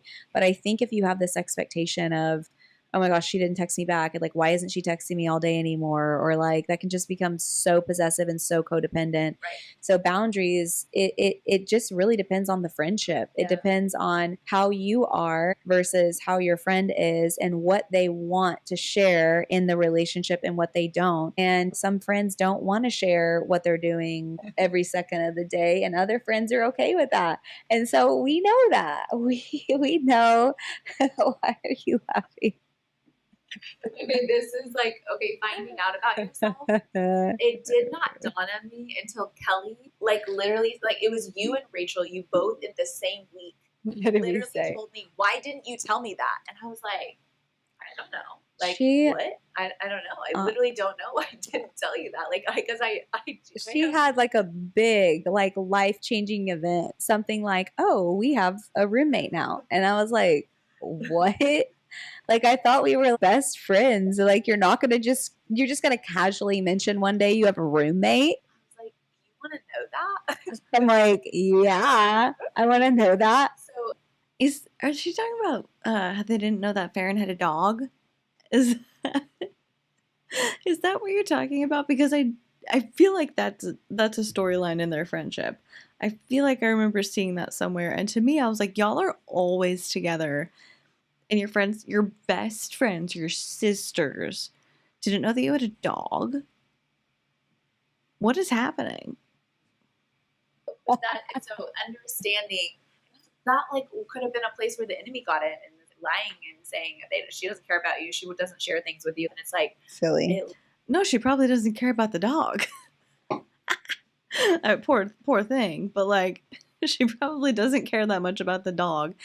And also, maybe y'all aren't as close as you want to pretend you are. That's pure speculation on my end. I just think that, well, we don't know. I don't know how long Farron and Kelly have been friends, but I feel like a lot of the friendship group that they're talking about is kind of superficial, and a lot of it is for social media. So maybe she just didn't think to tell you that, because it's not like y'all are IRL friends hanging out without making content. Literally never even dawned on me to tell you that. And so it's so funny. Knowing who your friends are, how they operate. We talked about this before, like studying your friends, asking them questions. I literally told her today, well, it was in our friend group, I was like, if you ever want to make me feel really loved, just call me and ask me what I'm doing and tell me that you love me. I will literally feel so loved. And it's so funny because that's so random, right? But like I can communicate that. Yeah. And just the little ways of allowing your friends to love you well, and then also knowing what you don't need in friendship to be unhealthy. Yeah. Where the line is, Well, it is hard. It's kind of a grayscale, Yeah. you know, boundaries. That's a whole Yeah, is topic. boundaries because something is bad, or like boundaries because it's good? Like, Well, you know, I is guess it it could be different? I guess it could be kind of both, but it's just truly like you putting up kind of like protection, but not. Like you just basically said, you were like, "Well, this day is my family day. I'm not straying from that. That's a boundary. Love Yeah. it. Like this day is this, like, you know what I mean? But some people are like, that's too Sure. intrusive for you to want to know everything about my day, or if you don't text me back right away, or if you don't say yes to every single thing that I invite you to. You know, there are things like boundaries that you can put up, and it's basically you saying no to something because you have to say yes to something else. Like, hey, well, I actually have this priority, so I can't do that. I mean, boundaries is a lot of things, but the Mm-hmm. original It said question in was, what purpose. have you learned about boundaries in friendship with purpose? I don't know. I feel like we don't really have the best boundaries. We are all in Probably not. everybody's lives. We're always calling. We're always texting. Well, okay, so We're maybe another way to look at it is if you're specifically saying with purpose, then actually that's like a completely different perspective. So perspective. Boundaries with purpose means that I prioritize our friendship because it has a purpose over maybe somebody that God hasn't said like this is going to be somebody who's a major part of your life.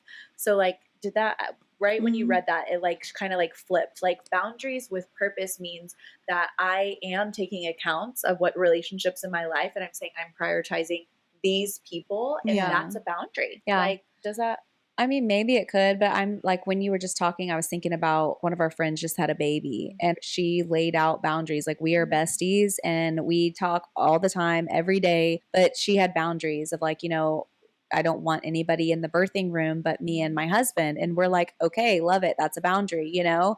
And we're not going to be upset about that Yeah. because we honor and we value her and we know whatever she wants to do, whatever the Lord has asked her to do, we're going to totally honor that. And then she had boundaries of like, okay, this Mhm. is like the days after our son being born. This is what we want and need, boundaries. So that's the one thing I'm thinking. Okay. But for us, I don't know. So she's talking about Brittany, and I I have a conspiracy theory, not about like the birth or the delivery or anything like that, but about content she's posting now. I have a conspiracy theory. Maybe we'll talk about it later, but it's been on my mind. No, I mean, it's not. That's super annoying of me to do that. Okay, my conspiracy theory is she's posting fake pumping content. I have noticed, especially as a breastfeeding and pumping mom, I'm obviously getting a lot of content related to that on my like For You page and on my Instagram reels, and I've noticed this trend of like wanting to be an oversupplier and like, oh, look how much I pumped today, do 24 hours of pumping and pouring with me. And I feel like a lot of those people are faking how much they're pumping. I feel like it's for the views. I also feel like it's fetish. Can I YouTube, please don't demonetize me. I think it's like fetish content, to be honest. Like that's just my personal opinion. Please don't take it offensively, but like yeah, there's just no other explanation to me of like there's no other explanation of making that content to me, because who is that for? Like I am a breastfeeding pumping mom. I'm not good. I don't even want to be pumping myself. Why am I going to watch you do 24 hours of pumping, right? So, yeah, I've noticed this being like a big trend lately, and I feel like a lot of people are faking it. Like I just do, because so many people like statistically are just enoughers. So many people produce just enough because it's what their baby needs. And it's pretty hard to get an oversupply. Like some people do have it naturally, but like you have to really be working for it to get and maintain an oversupply. And I saw a video on Reddit of Brittany pouring freshly pumped, quote unquote, milk into a bag, and the way that it looked, I was like, that doesn't look like breast milk. Like there was no, to me, from the way I saw it, like the color looked a little bit off, but like you can have a wide range of colors. It looked kind of more yellow to me, like suspiciously yellow. But the thing that caught my eye, and maybe it's just the quality of the camera or of the recording, I don't know. It didn't look like there was any fat in the milk.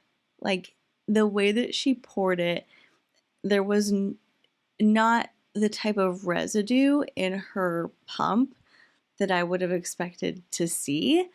And then when she bagged it, she didn't even bother to press the air out of the bag. Like she just sealed it up quick and moved on. And so to me, I was like, you're not going to be freezing it standing up like that. Like you want to get it as flat as you possibly can, just from a logistics standpoint.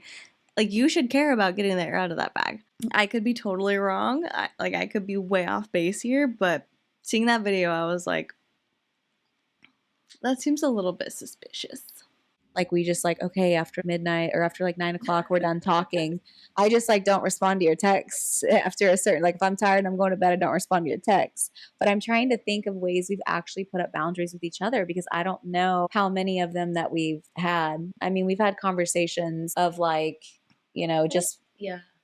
I don't see the boundary. I don't know. For some reason, I'm thinking in my head boundary like a negative thing instead of a positive thing. Yeah. And so for me, it's just communication. Like you've communicated, hey, sometimes I work a lot and I can't be excited to reply to you. Oh, yeah, that's a good one. Okay. Yeah. So that's kind of a boundary, but it's just communication and being honest. Yes. You know, sometimes she'll write me and she'll be so excited about things, and I just like give like a little piss poor answer. And it's just because I'm tired or I'm dealing with somebody that's really sick or exhausting or whatever.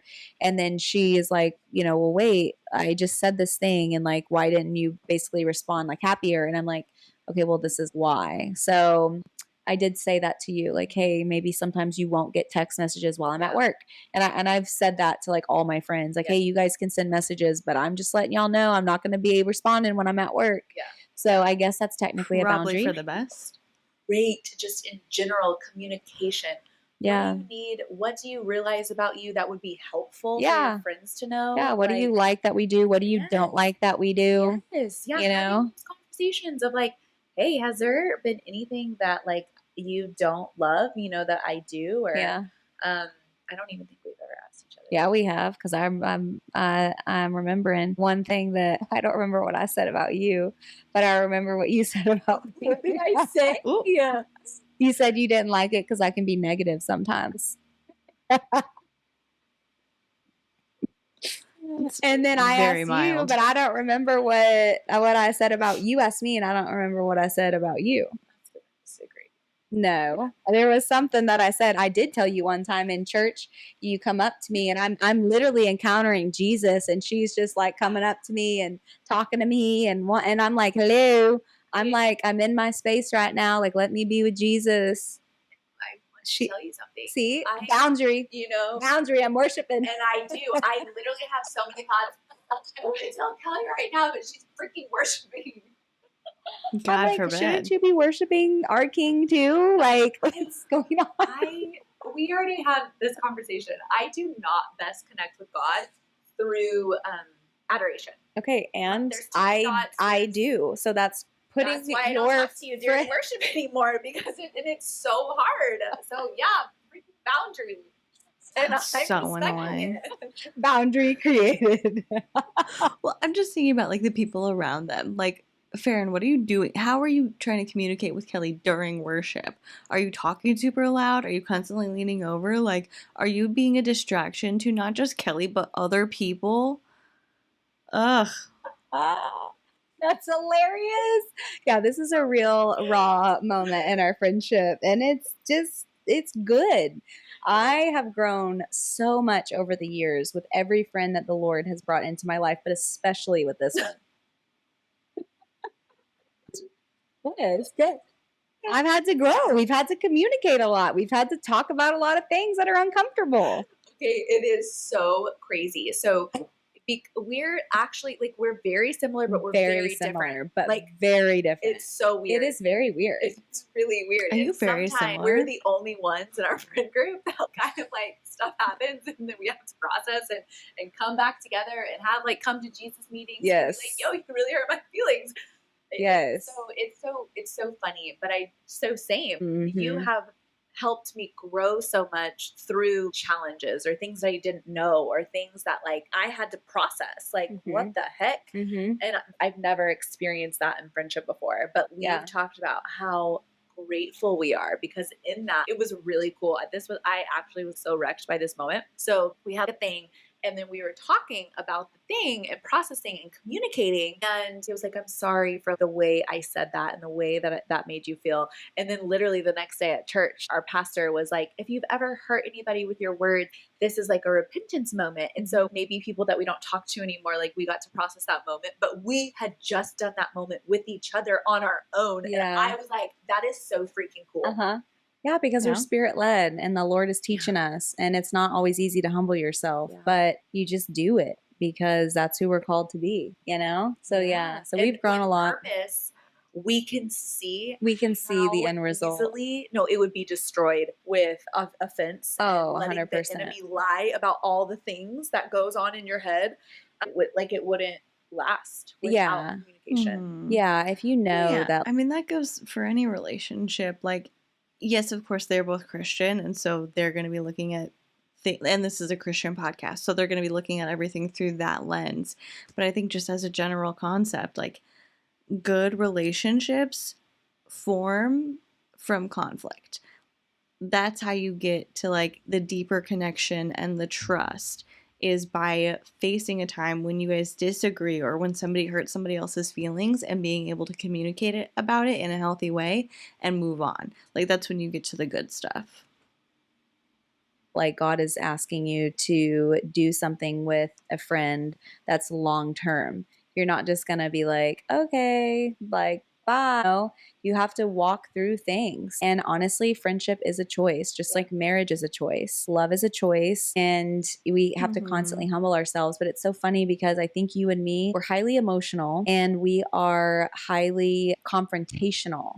And so I think that's why out of our whole friend group, you and me, we're very confrontational. We're very passionate. We're very zealous. And then we're also emotional. And so that's something that I'm having to learn so much on, is to not like be controlled by my emotions or be so influenced by my emotions, because we are not supposed to live by them. Oh my gosh. Well, the coolest thing is when you kind of have a picture or a description to what is actually happening. And she told me one time after we like kind of like got into it, like, hey, it felt like you had your like fists up at me, even though that's not what I would never do that. But clearly she wouldn't mess with me physically. I would never mess with it. But she wouldn't mess with me physically. That was a good picture because that's what I felt like inside. It felt like I was like trying to because what's happening inside. And then it's like so sad because you brought it all together in a picture. It's like the little girl inside of you and the little girl inside of me that is saying, I don't feel safe, I don't feel seen, I don't feel heard, is like putting her fists up right now to fight for herself and self-protect. Yeah. And when you said that, I literally saw us like as little girls, like sitting at the table, like having to protect yourself. And it's like, oh my gosh, so sad. What's happening? That is so sad. So sad. Mm-hmm. So when you think about it like that, if you have different perspective, when you have friendships and when you have conversations, like, let me see them the way that Jesus sees them, one, and two, like, what is their little girl like right now? Because we all have a little sad, wounded little girl inside of us that had to self-protect or do things that, that weren't helpful, and just sad that we had to walk through. But yeah, so we've grown a lot, and we're going to continue growing in boundaries and communication and all the things. So we are going to have to make a part 2 because this one was so long. Yeah. I really hope that you got a lot. Oh my gosh, we hope you got a lot. Yeah, just depth or breakthrough or like what you were looking for in help in any way, encouragement in any way, because we really do love you guys. We love hearing from you. We want to know like what you're going through, what you're walking through. Yes. Chances are we probably walked through it. Just get to provide that like big sister talk of what helped us. Yeah. And we want to help you. Yes. Well, you want to pray us out? Yes. All right, let's do it. Jesus, I just thank you for today. I thank you for this conversation. Lord, for all of these questions with all of the hearts of these women, the roots that are in them of trying to figure things out, God, one, I just ask that you just come and be their peace. Yes. I ask that the peace of God just come over them. And then I also ask for the spirit of deliverance just to be over these women right now in the name of Jesus. God, I ask for self-protection to be broken off. I ask for people-pleasing to be broken off.